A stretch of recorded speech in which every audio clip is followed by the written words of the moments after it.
ओवैसी साहब, किन किन दलों से अभी तक आपका संपर्क हुआ है? उत्तर प्रदेश में 100 प्रत्याशी आप उतार रहे हैं और आपने समाजवादी पार्टी को भी एक प्रस्ताव दिया था कि अगर यूपी में उप मुख्यमंत्री मुस्लिम होगा तो ओवैसी की पार्टी उनके साथ मिलकर चुनाव लड़ेगी। क्या आपका कहना है?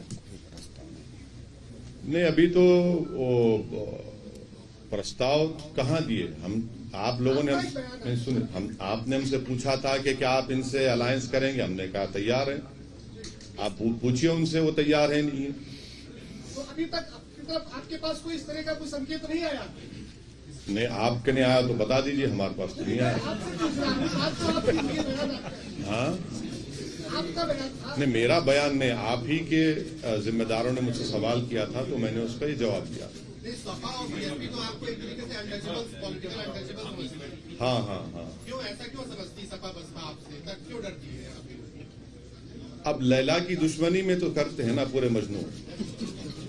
तो इनको लगता है कि सपा को या जो भी बीएसपी अगर एक ऐसा हमको अनटचेबल बनाना चाहती है तो हमको कोई इतराज नहीं है। हम उत्तर प्रदेश की जनता में जाएंगे और उनको भी पैगाम देंगे कि देखिए ये हमको अनटचेबल बना रहे हैं। और मकसद, परेशानी इनको इस बात की है कि जब हम ये कहते हैं कि 19% मुसलमान और आप MY कॉम्बिनेशन की बात करते हैं, आप 11% और 19% गुलामी आपकी करते रहे, आपकी जय जयकार करते रहे, आपको मुख्यमंत्री बनाए, आपको वोट दे, और आप हिस्सेदारी की जब बात होती है तो बात ही नहीं करते आप। मुजफ्फरनगर का इतना बड़ा फसाद हुआ, मुख्यमंत्री जनाब अखिलेश यादव थे। अगर वो केस चला देते तो आज योगी सरकार मार्च में 77 केसेस को वापस नहीं लेती। ये हर महाज पर ये नाकाम साबित हुए। ये नहीं चाहते उत्तर प्रदेश में कि मुस्लिम माइनॉरिटी की एक इंडिपेंडेंट पॉलिटिकल लीडरशिप क्रिएट हो। ये उत्तर प्रदेश के मुसलमानों का मुकद्दर ये बना चुके हैं कि 60% ड्रॉप आउट रेट है क्लास 5 से 5-6-7 साल की उम्र से 14 साल की उम्र तक। 2% मुसलमान बच्चे ग्रेजुएट होते हैं, 3% इंटर पास करते हैं, 12th पास करते हैं। ये मुकद्दर बना चुके हैं। जेल में 27% मुसलमान ट्रायल हैं। हम ये बात कर रहे हैं लीडरशिप की, हिस्सेदारी की, तो जाहिर है इनको तकलीफ होगी। और ये जनता देख रही है कि कैसे हर समाज को उनका हिस्सा मिल रहा है। क्या आप समझ रहे हैं कि नरेंद्र मोदी ने अनुप्रिया पटेल को, बाघेल साहब को ऐसे बना दिया मंत्री? उनकी बरादरी का वोट है, उनकी जात का वोट है, कास्ट का वोट है। तो ये पूरे हर कास्ट की पॉलिटिकल लीडरशिप आइडेंटिटी बन चुकी है। जब बात मुस्लिम्स की आती है और मुसलमानों में ओबीसी मुसलमान की बात आती है तो सब कहते हैं नहीं नहीं, इससे कम्युनलिज्म बढ़ेगा। कम्युनलिज्म बढ़ रहा है, बीजेपी जीत रही है। तो अखिलेश यादव और एसपी और बीएसपी ने मिलकर अलायंस किया था, तब भी बीजेपी जीत गई। इसका जिम्मेदार कौन है फिर? मैं हूं, ये मेरी पार्टी है। मुसलमान ने तो आपको झोली भर भर कर वोट दिया, फिर कहां गया वोट? क्यों नहीं जीत पाए? आज एक एग्जांपल, आज हम रुदौली जा रहे हैं, वहां पर जैदी साहब एक कैंडिडेट होते थे समाजवादी के एमएलए, वो 2012 में हारे 1000 वोट से, 17 आया तो 31,000 वोट से हार गए। और वहां पर यादव साहब जीत गए। बताए ना समाजवादी के लोग कि जैदी क्यों हारे और यादव क्यों जीत गए। इतनी मिसालें हम दे सकते हैं। खाली मुसलमानों के सहारे आप क्यों जीतना चाहते हैं? मुसलमानों के सहारे अकेले आप 100 सीटों में नहीं, आपका सवाल बिल्कुल सही है। मैं तो अल्लाह के सहारे जी रहा हूं और कामयाब होऊंगा। आपने गलत फहमी है आपको। हाँ, बिल्कुल मिला रहे हैं भाई, कौन कह रहे हैं नहीं मिला रहे हैं। आपने कहा कि आगे क्या करेंगे, हम तो बिल्कुल चाह रहे हैं। अभी हम राजभर साहब के साथ हैं, मुख्तलिफ हमारे ओबीसी ऑर्गेनाइजेशंस के साथ हैं, पार्टीज के साथ हैं। हाँ, जब राजा यहाँ बैठा है ना आपके सामने हम खुद बैठे हैं भाई, क्यों आप बात कर रहे हैं? वैसे साहब बिहार का उदाहरण आपके सामने है, विपक्ष के टकराव के चलते नीतीश की सरकार बनी। क्या लगता है उत्तर प्रदेश में जिस तरह से फिर से आप गलत सवाल कर रहे हैं। आप स्टडी करके देखिए, आप एक जिम्मेदार जर्नलिस्ट हैं। नहीं, आपको जिम्मेदार हैं आप बड़े पढ़े लिखे हैं, आपको थोड़ा रिसर्च करना चाहिए। कितने ऑलरेडी रिसर्च नहीं, अच्छा अब ठीक है, चलिए अब आपसे ही बहस होगी। अब बताइए कितने सीट एमआईएम लड़ी? बिहार में आप 5 सीटें सिर्फ जीते, लड़े कितने? अभी आपने 60-70 सीटों पे झूठ। अब अपना मजाक मत बनाइए, देखिए मजाक मत बनाइए। आपकी झूठ साबित हो गई, आपकी झूठ साबित हो गई, आपकी झूठ साबित। छोड़ ठहरिए, अब सुनिए, अब सुनिए।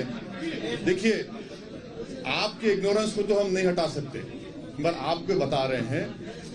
आपने कहा बिहार में 60-70 लड़े हम, आपने कहा ना अभी नहीं लड़े। सुनिए, नहीं लड़े, 20 लड़े,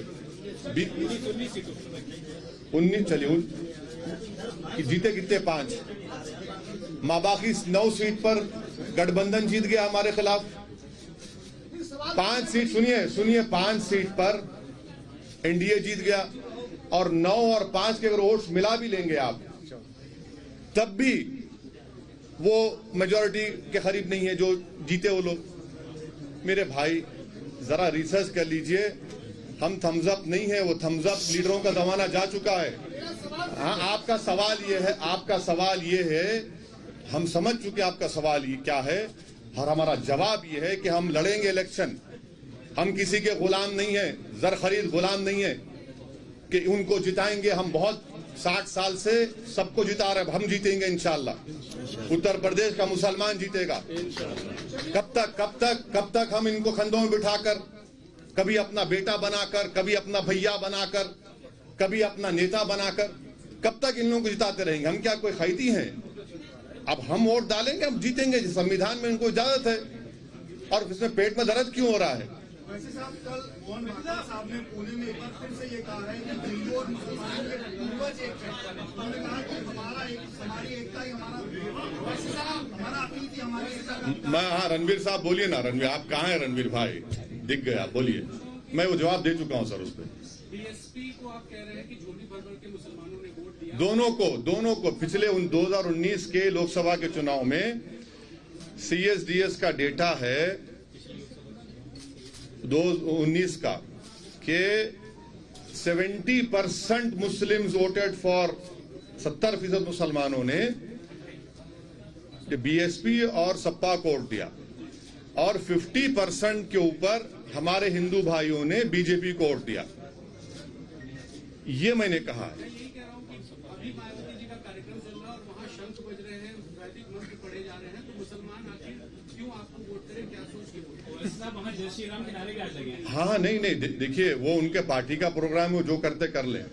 हमारा जो पॉलिसी, हमारा जो पॉलिटिकल ऑब्जेक्टिव है, हमारा जो कोशिश है उत्तर प्रदेश में, वो आपके सामने रख रहा हूँ। यूपी के इलेक्शन में तालिबान भी एक मुद्दा होगा, आपका क्या सोचना है? क्या होगा? तालिबान है वो यूपी कौन बना रहा है? मैं आपको बताऊं, कासिम नाम लेने से क्या लगता है? किसी पार्टी का नाम मैंने ले लो। अरे आप क्यों डर रहे हैं? हाँ, साहब का भी विवादित बयान आया था।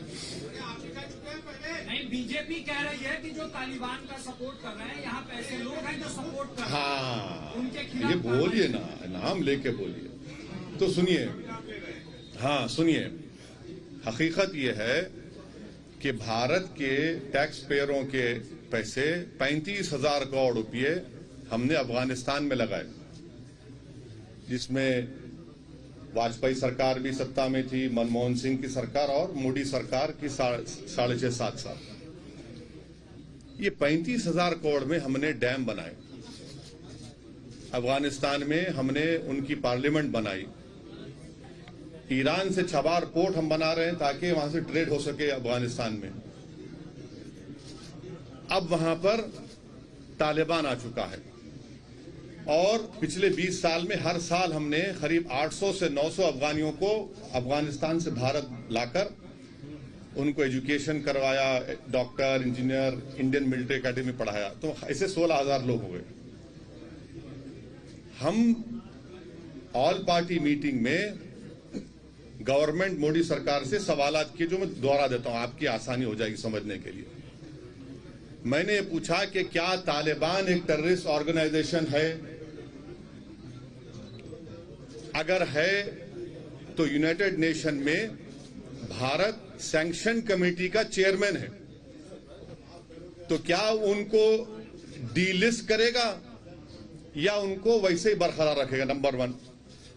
अगर ये नहीं करते तो क्या आप अनलॉफुल एक्टिविटीज प्रिवेंशन एक्ट में आप उनको टेररिस्ट लिस्ट में शामिल करेंगे, नहीं करेंगे?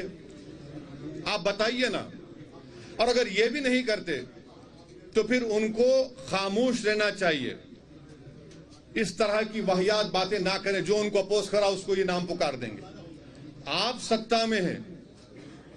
ये सवालात मैंने ऑल पार्टी मीटिंग में भी किए, पब्लिकली भी किया हूं और आज आपके सामने कर रहा हूं। और मेरा मानना यह है कि अफगानिस्तान में जो तब्दीली आई है वो भारत के लिए ठीक नहीं है। 5वीं बात सुन लीजिए, कल का हिंदुस्तान टाइम्स अखबार,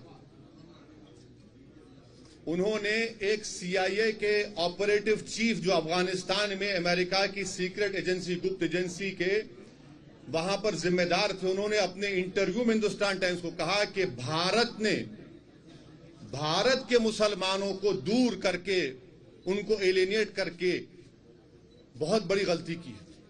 ये अफगानिस्तान के पस मंजर उन्होंने कहा, मैंने नहीं कहा। ये उन्होंने अपने इंटरव्यू में यह भी कहा कि भारत में ये रिलीजियस और नेशनलिज्म के नाम पर जो कुछ हो रहा है ठीक नहीं है, उनके अल्फाज हैं।